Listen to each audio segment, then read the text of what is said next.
Bismillahirrahmanirrahim. Assalamualaikum warahmatullahi wabarakatuh. Bagaimana kabarnya anak-anakku? Mudah-mudahan selalu dalam keadaan kondisi sehat walafiat ya. Amin. Anak-anak kelas 11, kita akan masuk ke dalam materi di semester ganjil. Materi pertama ini masuk ke dalam bab 1, yaitu materi posisi strategis Indonesia sebagai poros maritim dunia. Nah, kita mulai masuk ke dalam materinya ya. Nah, dalam bab ini ada materi-materi yang masuk ke dalam posisi strategis Indonesia sebagai poros maritim dunia. Yang pertama yaitu materi mengenai letak, luas, dan batas wilayah Indonesia. Yang kedua yaitu karakteristik wilayah, daratan, dan perairan di Indonesia. Materi yang ketiga yaitu perkembangan jalur transportasi dan perdagangan internasional di Indonesia. Yang keempat yaitu potensi dan pengelolaan sumber daya kelautan Indonesia. Nah, itu materi-materi yang akan kita pelajari di bab poros maritim dunia ini ya. Nah, sebelum masuk ke materi, kita bahas dulu apa itu yang disebut dengan poros maritim. Nah, bila kalian perhatikan di layar, ini ada pengertian poros maritim, yaitu suatu gagasan strategis yang diwujudkan untuk menjamin konektivitas atau hubungan antar pulau, pengembangan industri perkapalan dan perikanan, serta perbaikan transportasi laut dan fokus pada keamanan maritim. Nah, itu merupakan pengertian dari poros maritim. Nah, dalam poros maritim ini ada 5 pilar poros maritim dunia. Pilar yang pertama yaitu pembangunan kembali budaya maritim Indonesia. Pilar kedua yaitu berkomitmen dalam menjaga dan mengelola sumber daya laut dengan fokus membangun kedaulatan pangan laut melalui pengembangan industri perikanan dengan menempatkan nelayan sebagai pilar utamanya. Pilar yang ketiga yaitu komitmen mendorong pengembangan infrastruktur dan konektivitas maritim dengan membangun tol laut, pelabuhan laut, logistik, dan industri perkapalan serta pariwisata maritim. Nah, pilar yang keempat yaitu membahas mengenai diplomasi maritim yang mengajak semua mitra Indonesia untuk bekerja sama pada bidang kelautan. Sedangkan pilar yang terakhir yaitu membangun kekuatan pertahanan maritim. Nah, itu merupakan 5 pilar poros maritim dunia. Nah, sekarang kita masuk ke materinya ya. Materi yang pertama yaitu letak, luas, dan batas wilayah Indonesia. Nah, kalian perhatikan peta dunia yang ada pada layar. Dari peta dunia yang kalian perhatikan, apakah kalian sudah bisa mengetahui di manakah letak wilayah Indonesia? Nah, untuk lebih jelasnya, kita perhatikan materi berikutnya. Nah, ini letak Indonesia. Letak Indonesia ini yang pertama dibagi menjadi letak astronomi, ya, astronomis Indonesia ya, yaitu terdiri dari 95 derajat bujur timur sampai 141 derajat bujur timur dan 6 derajat lintang utara hingga 11 derajat lintang selatan. Nah, itulah yang disebut dengan letak astronomis. Jika kalian perhatikan di peta yang ada di layar, kalian akan melihat ada garis yang memanjang dari kiri ke kanan. Nah, itulah yang disebut dengan garis lintang. Sedangkan garis yang dari atas ke bawah, itulah yang disebut dengan garis bujur. Nah, ini merupakan garis hayal yang ada pada peta untuk mengetahui lokasi di manakah letak astronomis suatu tempat. Ya, silakan diperhatikan dan diingat-ingat. Nah, dari letak astronomis tersebut, adakah pengaruhnya? Tentu saja ada. Jika kalian perhatikan, di sini ada materi mengenai pengaruh letak astronomis terhadap wilayah Indonesia. Nah, yang pertama yaitu berada di wilayah dengan iklim tropis yang memiliki ciri-ciri sebagai berikut. Jadi pengaruhnya yang pertama yaitu Indonesia merupakan negara dengan iklim tropis. Apa sih ciri-cirinya? Ciri-cirinya yaitu yang pertama curah hujannya tinggi. Ya, jika curah hujan yang tinggi, otomatis tanaman ataupun wilayah-wilayah itu akan subur, sehingga mengakibatkan banyaknya terdapat hujan hutan tropis yang luas. Yang ketiga, sinar matahari sepanjang tahun. Ya, Otomatis sinar matahari dan kelembaban udara yang tinggi akan membuat banyak sekali tanaman menjadi subur di kawasan Indonesia ya. Terus pengaruh letak yang kedua yaitu Indonesia memiliki 3 daerah waktu ya. Jadi dari daerah Indonesia bagian barat, Indonesia bagian tengah, dan Indonesia bagian timur itu akan dibedakan zona waktunya berbeda 1 jam 1 jam ya. Yang pertama yaitu waktu Indonesia bagian barat. Nah, ini meliputi wilayah Sumatera, Jawa, Madura, Kalimantan Barat, Kalimantan Tengah, dan pulau-pulau kecil yang ada di sekitarnya. Yang kedua yaitu dibagi menjadi waktu Indonesia bagian tengah, yaitu Bali, Nusa Tenggara, Kalimantan Selatan, Kalimantan Timur, Pulau Sulawesi, dan pulau-pulau kecil yang ada di sekitarnya. Nah, yang ketiga yaitu dibagi menjadi zona waktu Indonesia bagian timur, yang ada di wilayah Kepulauan Maluku, Papua, Papua Barat, dan pulau-pulau kecil yang ada di sekitarnya. Lanjut, yang kedua yaitu letak geografis. Jadi, letak geografis Indonesia ini berada di antara 2 benua, yaitu benua Asia dan Australia. Begitu juga Indonesia terletak di antara 2 samudra, yaitu Samudra Hindia dan Samudra Pasifik. Jika kalian perhatikan pada peta yang ada di layar, nah Indonesia itu masuk ke dalam daerah yang ada di pertengahan atau posisi silang. Ya, jadi posisi silang ini jika dari segi daratan itu akan dekat ke Asia dan juga dekat ke benua Australia. Ataupun jika kalian perhatikan di daerah kawasan lautnya itu berada di tengah-tengah antara Samudra India dan Samudra Pasifik.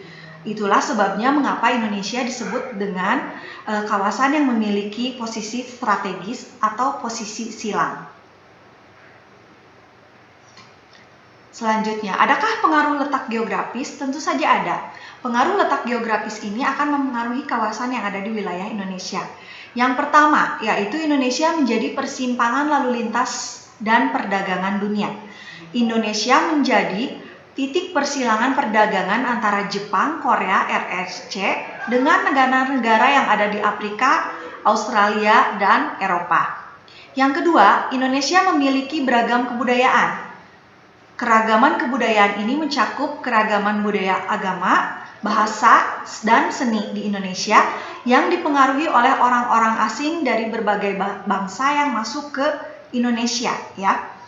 Yang ketiga yaitu Indonesia memiliki 4 shock point dari 10 shock point di Indonesia. Dari 10 shock point di Indonesia, 4 diantaranya ada di Selat Malaka, Selat Sunda, Selat Lombok, dan Selat Makassar. Nah, semua selat ini ada masuk dalam wilayah negara Indonesia ya. Lalu pengaruh yang keempat yaitu Indonesia tentu saja memiliki 2 musim. Karena letak geografis Indonesia yang diapit 2 benua dan 2 samudra tadi dan dilintasi oleh garis khatulistiwa menyebabkan Indonesia dilalui oleh angin muson barat. Angin muson barat itu membawa musim penghujan dan angin muson timur itu menyebabkan terjadinya musim kemarau. Itulah mengapa di Indonesia itu hanya memiliki 2 musim ya. Selain letak astronomis dan letak geografis tentu saja berpengaruh terhadap keadaan wilayah yang ada di Indonesia. Selain 2 letak tadi, ada juga letak yang 3, yaitu letak geologis. Ya, letak geologis Indonesia terletak pada pusat pertemuan 2 pegunungan muda, yaitu pegunungan Sirkum Mediterania dan pegunungan Sirkum Pasifik. Selain itu juga Indonesia itu terletak di antara 3 lempeng utama bumi yang ada di dunia, yaitu lempeng Australia, Eurasia, dan lempeng Pasifik. Jadi Indonesia juga terletak di antara 2 dangkalan besar, yaitu dangkalan Sunda dan dangkalan Sahul. Nah, ini merupakan letak geologis Indonesia. Adakah pengaruhnya? Tentu saja ada. Jadi pengaruh letak geologis terhadap kawasan wilayah Indonesia yang pertama yaitu wilayah Indonesia memiliki banyak gunung api yang masih aktif, terutama di wilayah Indonesia bagian barat karena wilayah barat ini dilalui oleh rangkaian sirkum pegunungan Mediterania ya.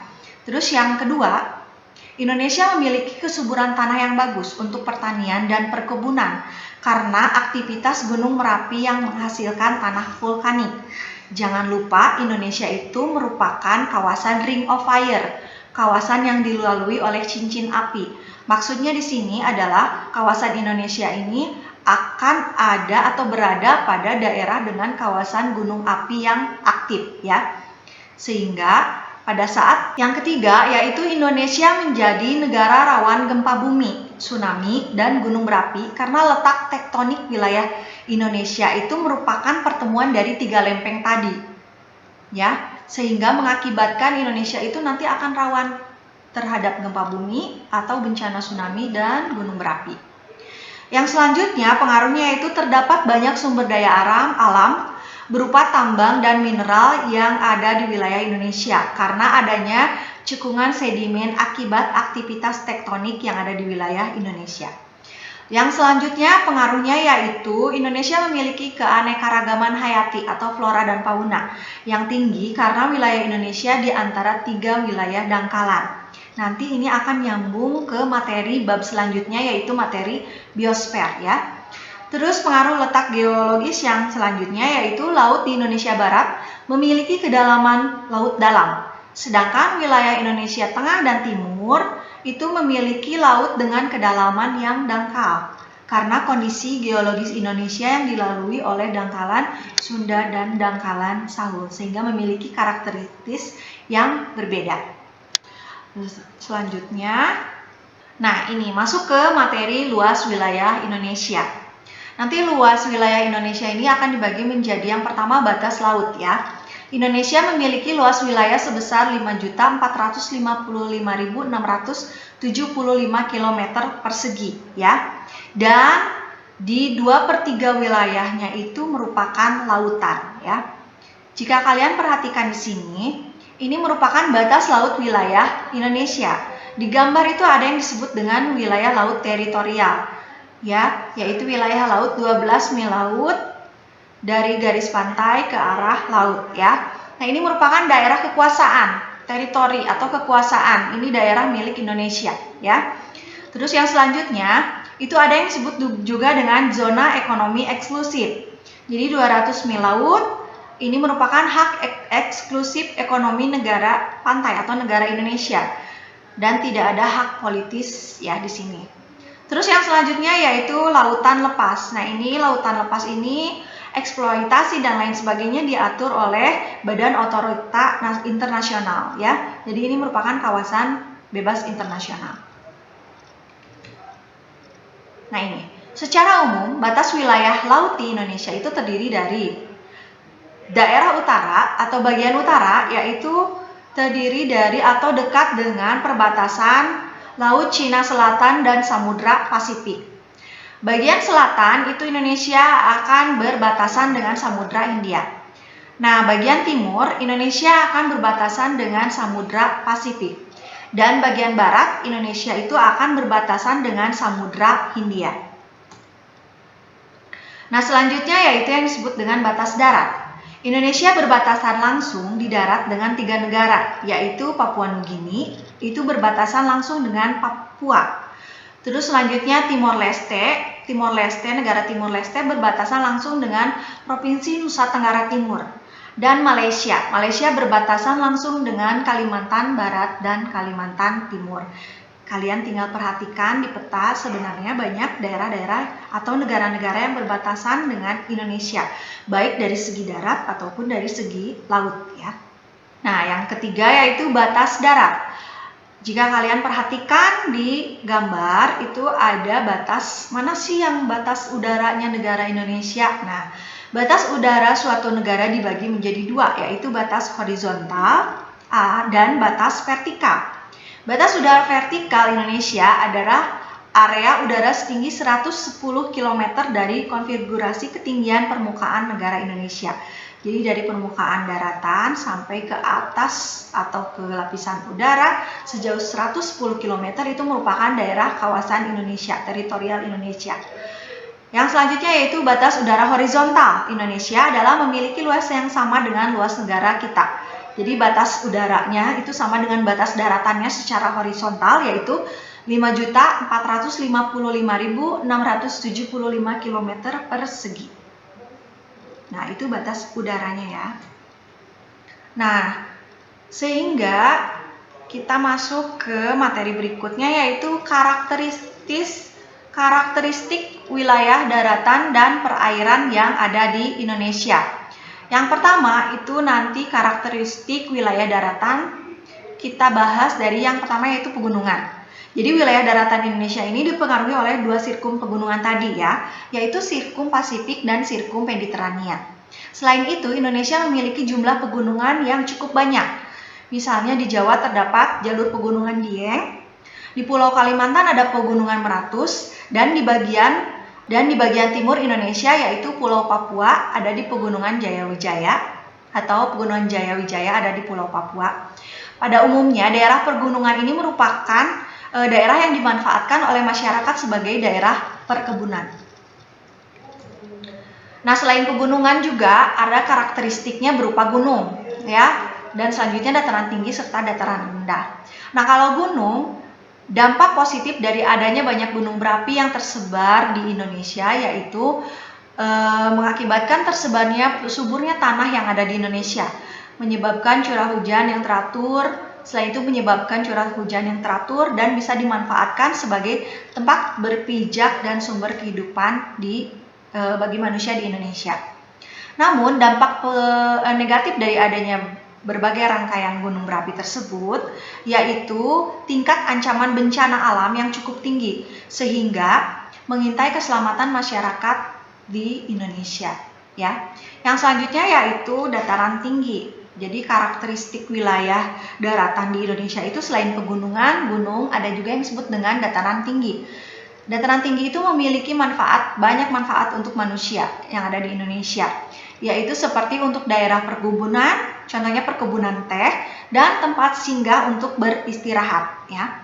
Selain dataran tinggi ada juga dataran rendah. Jadi diutamakan untuk kawasan industri biasanya daerah dataran rendah ini. Selain kawasan industri juga dimanfaatkan untuk pusat perdagangan dan pemukiman penduduk. Seperti halnya dengan kota Jakarta, Surabaya, Pangkalan Bun yang terletak di daerah dataran rendah. Nah, itu merupakan karakteristik wilayah daratan yang ada di Indonesia. Selanjutnya, karakteristik wilayah perairan yang ada di Indonesia. Selain daratan, otomatis juga ada wilayah perairan ya. Ada berbagai macam wilayah perairan yang ada di Indonesia yang bisa dimanfaatkan untuk kepentingan dan kebutuhan manusia. Di antaranya yaitu laut, danau, selat, teluk, dan sungai yang ada di Indonesia. Jadi semuanya perairan ini, kawasan wilayah perairan ini bisa dimanfaatkan sebagai yang pertama sarana transportasi, pembangkit listrik, irigasi sawah, perikanan, olahraga, dan rekreasi, serta bisa digunakan untuk pengangkutan kayu hasil penebangan dan pasar terapung. Seluruh wilayah perairan tersebut memberi berbagai potensi untuk dikembangkan. Nah, potensinya apa aja? Di antaranya yaitu pertambangan minyak, perhutanan bakau, contohnya pertanian garam, dan pariwisata. Jadi itu merupakan potensi karakteristik wilayah perairan yang ada di Indonesia. Nah, kita masuk ke materi yang selanjutnya yaitu mengenai perkembangan jalur transportasi. Seperti apa sih perkembangan jalur transportasi? Nah, nanti kita akan bahas. Yang pertama berikut ini adalah berbagai jalur transportasi perdagangan internasional Indonesia saat ini. Yang pertama yaitu alur laut Kepulauan Indonesia atau disingkat menjadi ALKI.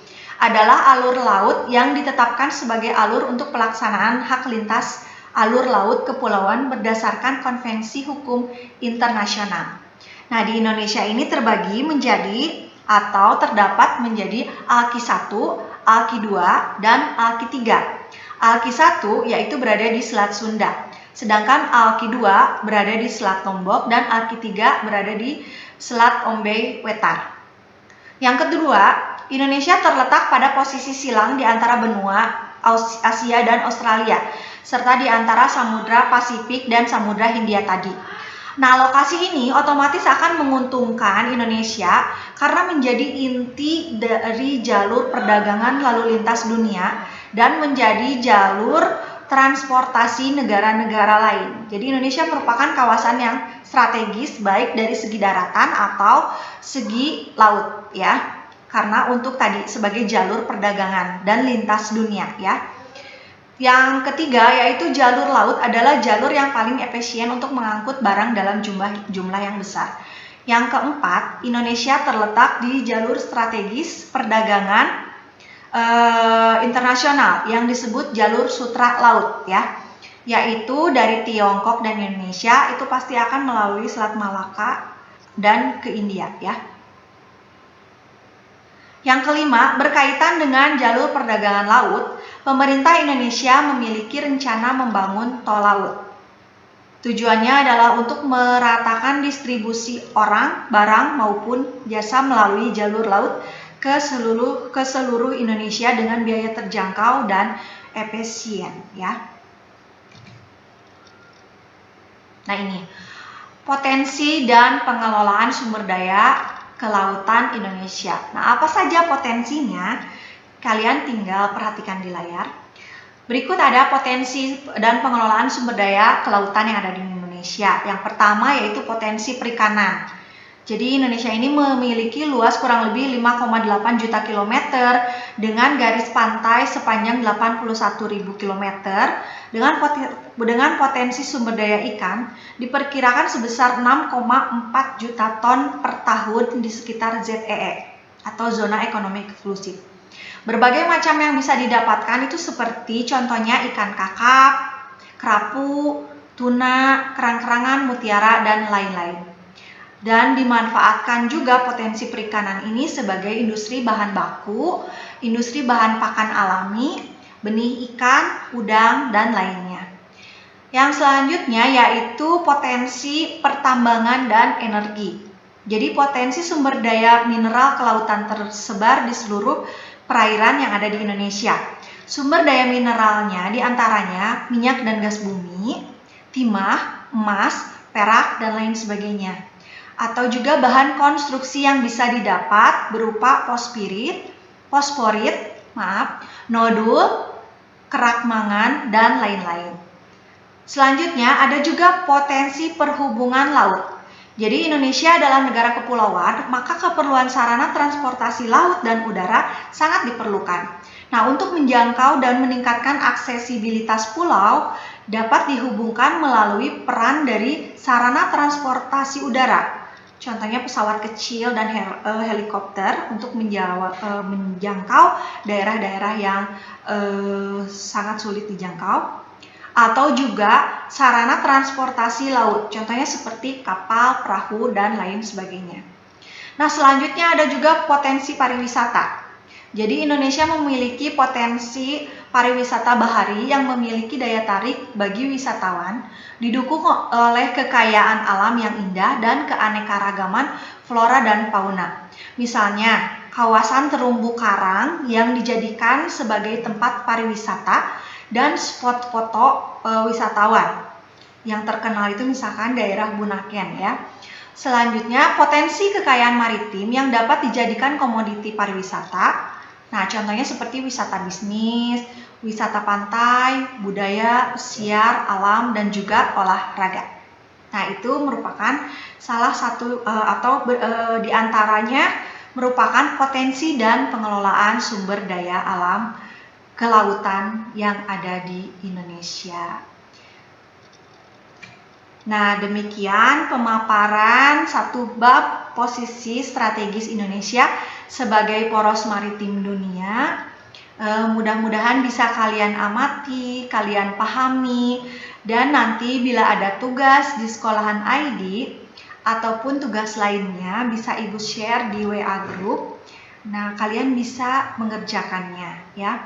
Mudah-mudahan apa yang Ibu sampaikan hari ini bisa bermanfaat dan menjadi ilmu pengetahuan yang bertambah untuk kalian semua. Sebelumnya Ibu mengucapkan mohon maaf bila dari pemaparan ini ada salah-salah kata atau perbuatan. Mudah-mudahan kalian bisa mengerti apa yang Ibu jelaskan. Sehat selalu meskipun kita hanya berjumpa di pertemuan virtual seperti ini. Jaga terus kesehatan, jaga prokesnya, dan tetap semangat dalam belajar. Wabillahi taufiq wal hidayah. Wassalamualaikum warahmatullahi wabarakatuh. Sampai jumpa di materi selanjutnya.